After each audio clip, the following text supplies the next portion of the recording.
dana dari ibu kota baru itu disalurkan untuk menangani wabah ini. Karena kita melihat semakin hari Makassar saja dari 83 hanya berselang beberapa waktu saja, beberapa jam saja naik menjadi 100 lebih. Artinya suatu hal yang sangat urgent untuk diperhatikan, sampai Makassar ditetapkan sebagai zona merah. Artinya ini apakah karena apa sih sebenarnya sehingga pertumbuhannya sangat besar dari 83 menjadi 100 lebih. Tadi kan saya simak tadi itu sebenarnya di sinilah kita lihat. Di sinilah kita lihat bagaimana sejarah mencatat di mana politik itu dijadikan sebagai upaya penyelamatan terhadap manusia dan kemanusiaan, atau politik kekuasaan dijadikan sebagai alat untuk melibas kemanusiaan. Di sini kita lihat dan sejarah akan catat ini. Anak cucu kita kelak akan menyaksikan ini dan membaca ini.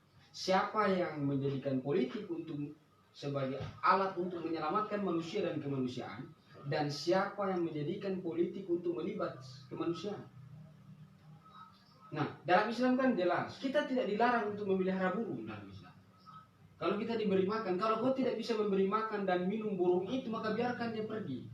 Kasih keluar dari sangkarnya. Nah, negara juga harus begitu. Negara juga memperlakukan rakyatnya. Jika memang negara sudah tidak bisa memberi makan rakyatnya, maka kasih keluar. Kan begitu kan? Kasih keluar kan? Maka itu undang-undang karantina sebagai solusi tadi untuk memutus proses penyebaran. Kalau sudah tidak bisa lagi negara sudah tidak bisa memberi makan, kemudian kita juga sudah dilarang untuk keluar rumah, berarti negara membunuh kita. Dengan cara kita mati kelaparan. Maksudnya, masa negara sebesar Indonesia dengan sumber daya kekayaan alam yang sangat luar biasa ini tidak mampu memberi makan 270 juta Indonesia. Negeri ini yang dalam cerita-cerita heroisme sejarah itu diceritakan bahwa negeri ini sempat surga, negeri zamrud katulistiwa. Ini Indonesia. Sebesar itu kak, sebesar ini bangsa ini. Bahkan Kiai Ma'ruf menjadikan Islam sebagai mendompleng. Dia jadikan Islam sebagai alat untuk meloloskan agenda ini tadi, agenda negara yang tidak bisa memberi makan rakyatnya. Dengan cara mempercepat pembayaran zakat. Ini kan politis, sekalipun tujuannya baik. Saya melihat ini baik tujuannya. Saya harus apresiasi sebuah gagasan yang lahir dari seorang Kiai Ma'ruf, wakil presiden, mantan ketua MUI, dengan menyuruh mempercepat proses pembayaran zakat, sekalipun debatable. Ada ulama yang menyatakan bahwa bisa di awal Ramadan, ada juga yang bisa 2 bulan sebelum Ramadan. Ini makanya debatable. Tapi esensinya benar. Esensinya benar. Esensi dari proses pembayaran zakat itu benar. Bagaimana si kaya menolong si miskin. Artinya bahwa kalau seorang wakil presiden Kiai Ma'ruf ini kan mengeluarkan pernyataan proses pembayaran zakat secara itu mempercepat proses pembayaran zakat, berarti ada yang keliru dengan pengelolaan negara. Berarti memang sudah terjadi proses. Ini sebentar saya akan lanjut ke sana. Berarti ada jurang pemisah yang menganga lebar di bangsa ini. Jurang pemisah dalam kepemimpinan. Ada jurang pemisah bahwa ternyata kemiskinan dan kekayaan itu menganga lebar di bangsa ini. Kan begitu kan?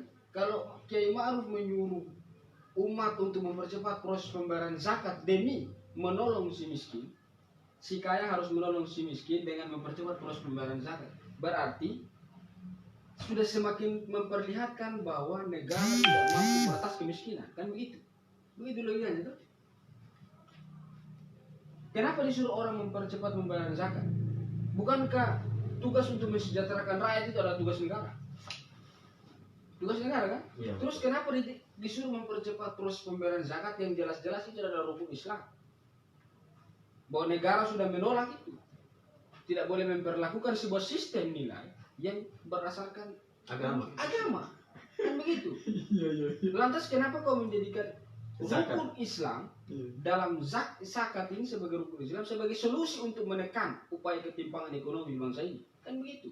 Artinya ada yang salah ya? Ini kalau saya dalam cara pengelolaan negara. Tapi Maruf Amin itu dia bilang gini, kalau kita perhatikan dia punya cara dia narasinya sampai habis, itu maksudnya karena anggaran kita untuk mendapatkan APD alat pelindung diri untuk para dokter ini kurang, sehingga dipercepat pembayaran zakat untuk Iya, artinya jadi bukan untuk miskin dan kaya ini.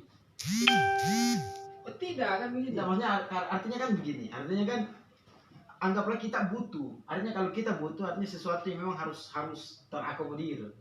Nah, yang menjadi kenyataan sekarang adalah itu tidak bisa terakomodir. Nah, dengan tidak terakomodir itu ada beberapa poin. Alatnya tidak ada atau uangnya yang tidak ada. Tapi sebenarnya yang lebih urgent adalah uangnya tidak ada, sehingga mempercepat pembayaran zakat agar dana dari zakat itu bisa dipakai untuk Nah, itu maksudnya dia, itu maksudnya dia. untuk bisa mengadakan ini. Tapi yang menjadi ketimpangan atau kelucuan adalah begini. Persoalan zakat adalah persoalan masalah agama dalam satu agama di bangsa ini. Usul agama Itu masalah kalau dalam Islam ya disebut usul fikih. Iya. Kemudian dibawa masuk ke negara. Padahal negara sudah menekankan tidak boleh membawa satu sistem nilai dari agama manapun untuk masuk ke negara.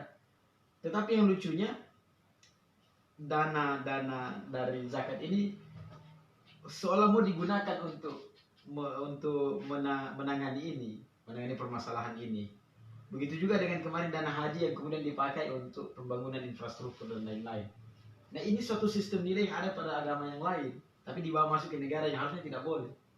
Tapi hal ini dilakukan oleh orang-orang yang punya otoritas dalam kenegaraan. Ini kemudian menghadirkan tanda tanya besar, sehingga beliau sampaikan tadi bahwa ada kesalahan atau ketimpangan dalam pengelolaan negara. Karena satu sistem nilai yang lain dibawa masuk kepada satu bangunan yang sudah ada sistem nilainya sudah komplit, tapi membawa hal lain masuk ke dalamnya. Sebenarnya ini melanggar loh. Bagaimana melihat itu? Artinya ada ketimpangannya. Kita harus apresiasi juga bahwa ternyata ada kesadaran yang memang terbentuk terlambat kesadarannya datang. Saya sangat meyakini, bukan karena saya dari Islam, tidak. Karena saya baca berbagai literatur dan begitu, saya sangat meyakini memang konsep zakat itu sangat mampu untuk meretas kemiskinan dan begitu. Karena begini, satu di alasannya kenapa social distance itu tidak berjalan efektif atau physical distance itu tidak berjalan efektif. Satu alasannya. Konsep konsep jaga jarak atau work from home, work from home itu hanya berlaku pada orang-orang yang punya deposito di bank. Dia tidak perlu kerja. Tapi work from home pada tukang beca, pada tukang ojol, pada supir PT-PT, pada buruh harian, pada pekerja harian, dan gitu. Tidak berlaku work from home. Kapan mereka tidak masuk kerja, maka gaji selama 1 hari itu dipotong. Jadi kalau selama 2 minggu mereka tidak masuk kerja, maka selama 2 minggu uang makannya, uang transportasinya, gaji pokoknya akan dipotong. Nah, lantas itu work from home itu apa? Itu sebuah gema untuk apa kira-kira? Itu untuk apa? Tidak ada manfaatnya buat orang miskin. Makanya tadi saya bilang, kalau memang negara sudah tidak bisa kasih makan ini rakyat, kasih keluar, jangan suruh dia di dalam rumah. Tapi kalau kasih keluar, orang mati karena virus, bahkan bertebaran kemana-mana. Kalau saya di dalam, saya mati karena tidak makan. Tapi dua hal ini kemudian tidak bisa dipilih salah satunya. Iya. Terus bagaimana menyikapi kondisi ini? Iya, makanya negara harus hadir sebagai pelipur lara. Itulah konsensus kita bernegara. Makanya termaktub dalam undang-undang bahwa negara punya kewajiban untuk mensejahterakan rakyatnya. Kenapa social distance tidak berjalan efektif? Karena masih banyak orang miskin. Kenapa banyak orang miskin? Karena jurang kekayaan dan kemiskinan masih menganga. Kan begitu. Makanya keluarlah pernyataan supaya yang kaya menyantuni yang miskin. Kan begitu? Yang kaya menyantuni yang miskin. Pernyataan itu kalau keluar pertama kali dijubir gugus, kemudian yang keluar lagi berdasarkan himbauan media-media itu dikeluarkan oleh Maruf Amin, itu sudah menegasikan bahwa jurang kemiskinan dan kekayaan di bangsa ini menganga lebar. Menganga dia. Makanya kenapa social distance ini tidak berjalan efektif. seandainya semua orang punya kemampuan berada di dalam rumah dan punya tabungan, punya kebutuhan pokok untuk hidup selama 2 minggu, proses penyebaran COVID hanya berlangsung 2 minggu saja. Hanya berlangsung karena semua orang dalam rumah, semua orang tidak melakukan aktivitas. Berarti dari wabah ini memberikan informasi, bisa memberikan informasi kepada kita bahwa, atau memberikan paling tidak memberikan kepada masyarakat atau rakyat Indonesia bahwa ternyata seperti ini pengelolaan negara dan seperti ini kondisi negara sekarang. Ya, memang timpang kan begitu. Nah, makanya kan saya bilang, saya berkaitan dengan ini. Kenapa saya lebih tergelitik melihat gagasannya Kiai Maruf kan begitu, saya lebih tergelitik karena kita konsen di itu, konsen di wilayah itu. Kenapa baru sekarang konsep zakat itu dimunculkan? Kenapa bukan dari dulu? Bukankah negara ini adalah negara orang-orang beragama? Salah satunya adalah Islam. Kenapa tidak dipakai sebuah sistem yang ada dalam Islam untuk memerangi kemiskinan? Kenapa tidak dipakai itu? Bahkan formulasi Profesor Dr. Amin Rais itu jelas, menggempur kesenjangan dalam tauhid sosial, memasukkan zakat profesi, dimasukkan zakat profesi untuk menambah infak sedekah dan zakat itu kan. Kalau pembagian zakat itu ada 7 dalam Quran surat At-Taubah itu kan ayat 60 kan, ada 7 orang golongan yang mendapatkan bagian itu. Sekalipun budak itu sudah tidak dipakai karena tidak ada lagi budak sekarang tuh, yang fakir dan miskin itu.